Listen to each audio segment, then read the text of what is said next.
Hello, Anton here. So today I'll be addressing a question I've been asked on maintaining donuts. Somebody was having difficulties, so we'll go through the basics. So firstly, we're going to talk about force feedback.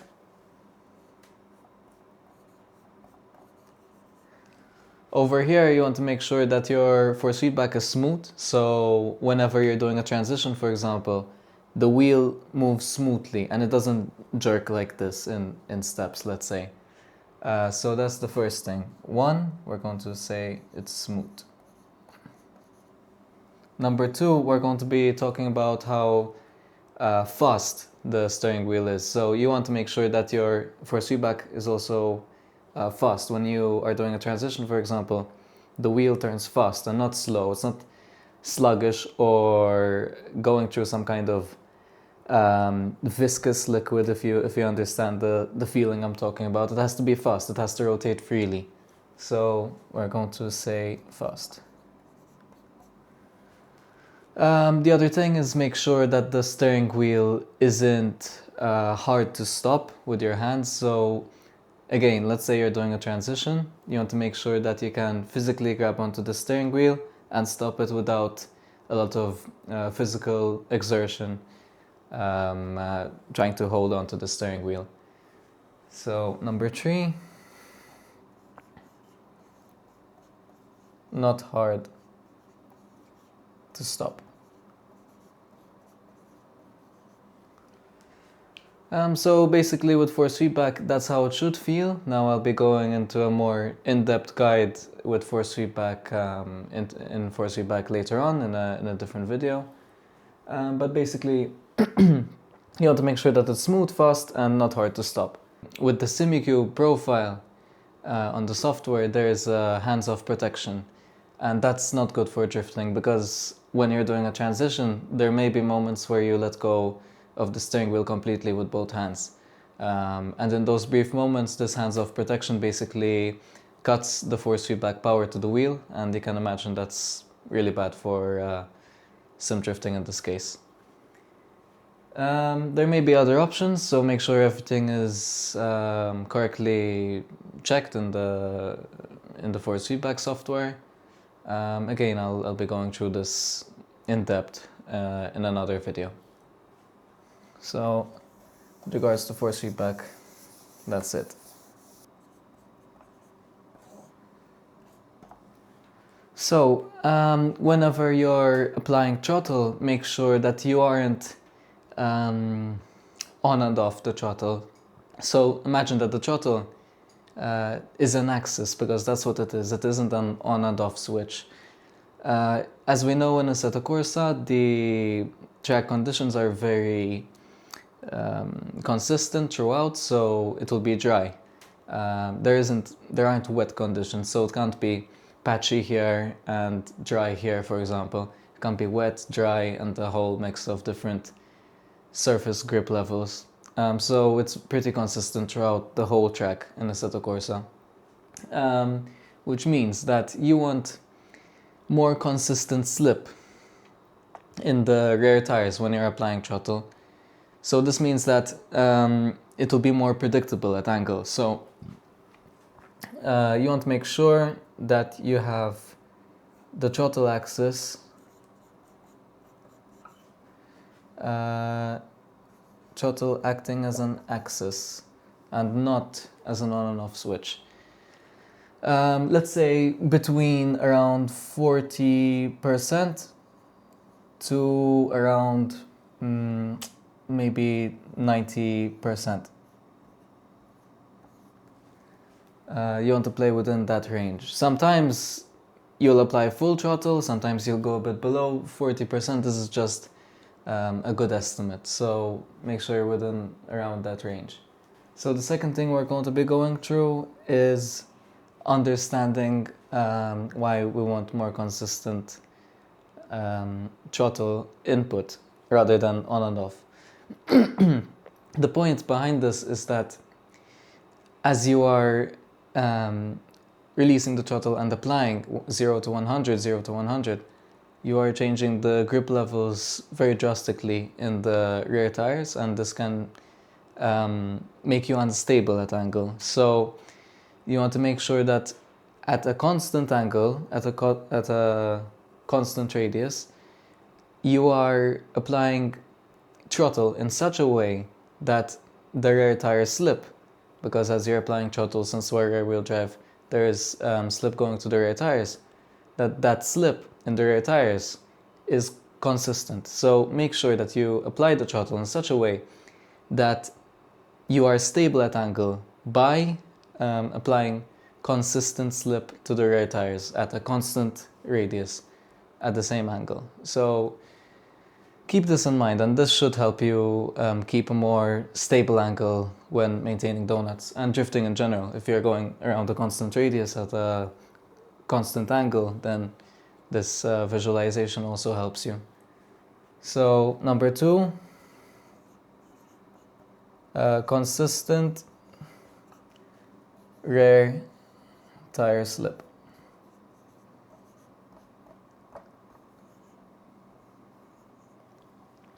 So basically for pedal inputs, that's that. Now we'll be going on to the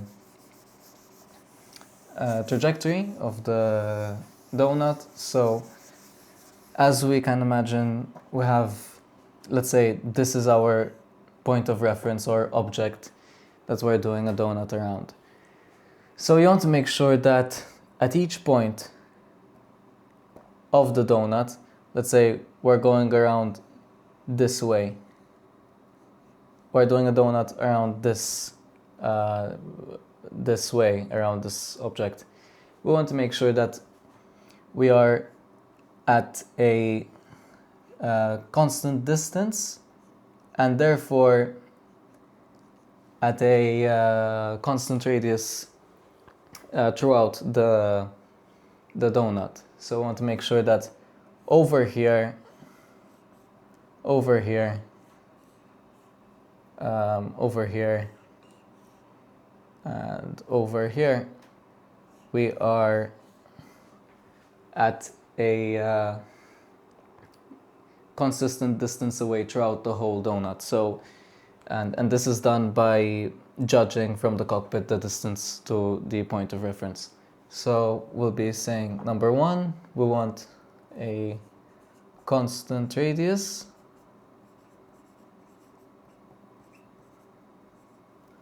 Number 2, we want consistent angle.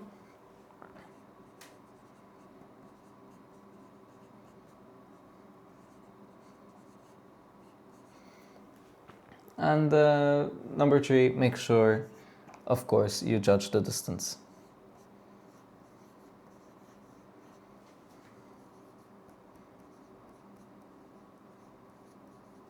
So basically, when it comes to the trajectory of a donut, that's what we want to do. We want to make sure that we have constant radius, consistent angle, and we judge the distance from the cockpit. If you're interested, by the way, there's more information on my Sim Drift Mastery book, and it's linked below. There's a lot of in-depth explanation about driving techniques, there's about setups, and also even some mental training for drifting. So I think it's a really nice book we put together, and you can check it out in the link below. So number 4, we're going to be talking about the brake pedal actually. So brake pedal. So when it comes to the brake pedal, it's interesting because when doing donuts, you can feel yourself starting to understeer. So let's say this is the point of reference again. Let's say you're doing a donut, you're going this way, and you can feel yourself starting to lose angle over here. So you're going here, and you're going out, so it's not a constant radius anymore. And so what you can do at this point is you can either turn the steering wheel inwards slightly, so over here, at this point, let's call it number 1. So at number 1, you want to make sure you can either turn steering wheel inwards,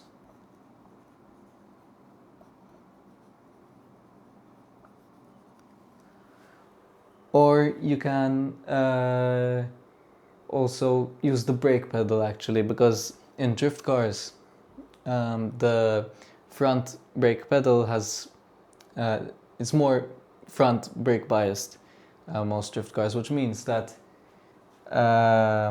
as you apply the brakes, the car pivots from the front. So let's say, or light brakes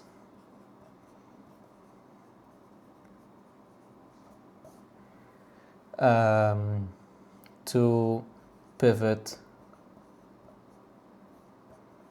from the front. Because as you can imagine, drift cars, as they are very front brake biased, as you press the brakes, the front tires are slowing down and the rear tires continue spinning more freely, and this creates an effect where the front stops a bit and you start to pivot from the front. So imagine there's more rotation. And this can save you as you add more angle over here, and you can go more inwards and therefore correct your trajectory and not go outwards and understeer.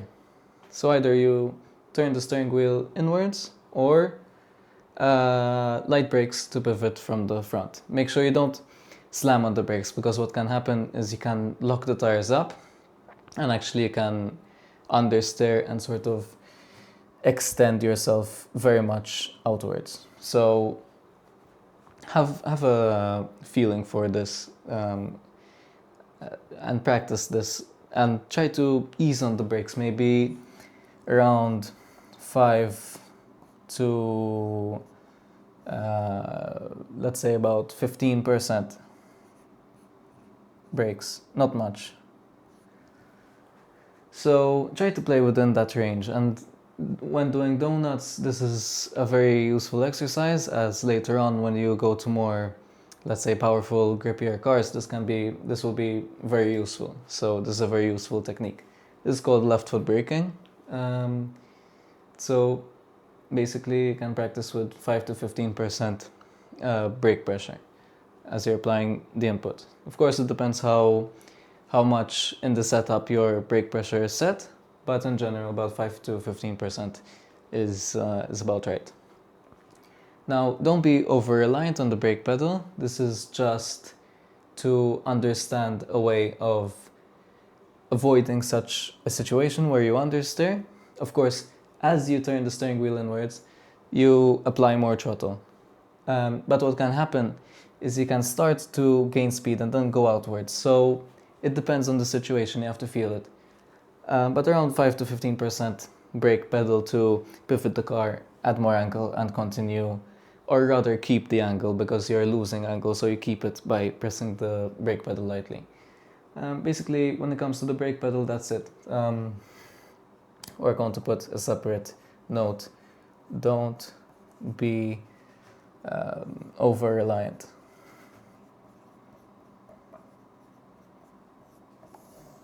Okay, so basically when it comes to the brake pedal, that's it, and it's a really good place to practice on donuts. We're also going to talk about the steering wheel. The steering wheel is a very good indication of how good your throttle input is. Let me explain. So this is the steering wheel.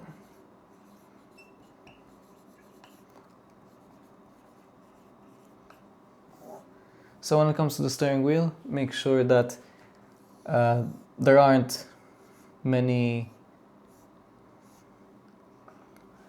Make sure that your steering wheel is as consistent as possible at angles. So you can make micro corrections. By micro corrections, what is meant is that there are these small angle changes. They're smooth and calculated. But whenever making corrections, make sure that you make a correction as fast as possible, because you want to get out of the correction as fast as possible. However, don't overcorrect. What this means is, for example, you are losing angle, right? Then you want to apply some inward steering wheel, and then you do a lot. You add a lot of inward angle, and then you start to actually understeer. Then you have to quickly catch the steering wheel again as you gain more angle aggressively, so on and so forth, basically. So micro corrections, okay, by the way.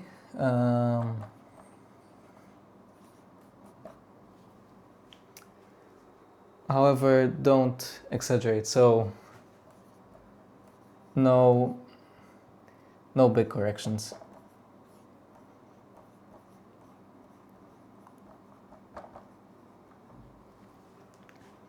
Basically, with the steering wheel, that's it. You can make some small corrections. These are micro corrections, but here and there, where you are slightly adjusting the trajectory that your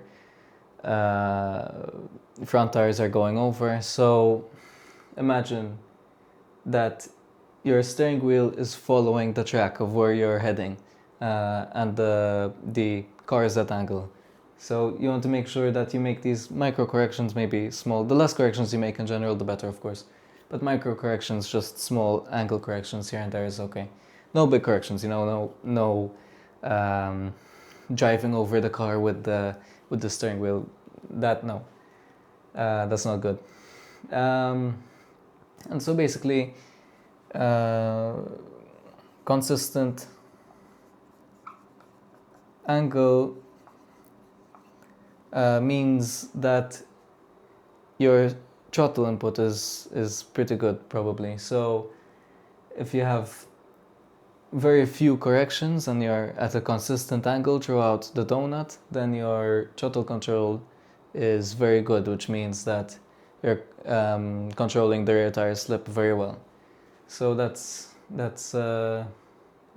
important to understand how well you're doing your donuts.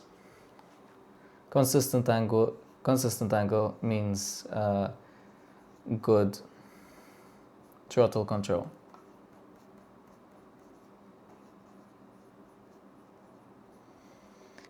If you're interested in more in-depth guides, the link below is for the book, The Sim Drift Mastery, and I go through different techniques and setups, and even preparing for some things for preparing for competitions, for example. So it's quite interesting. I hope you enjoyed. Thank you for watching.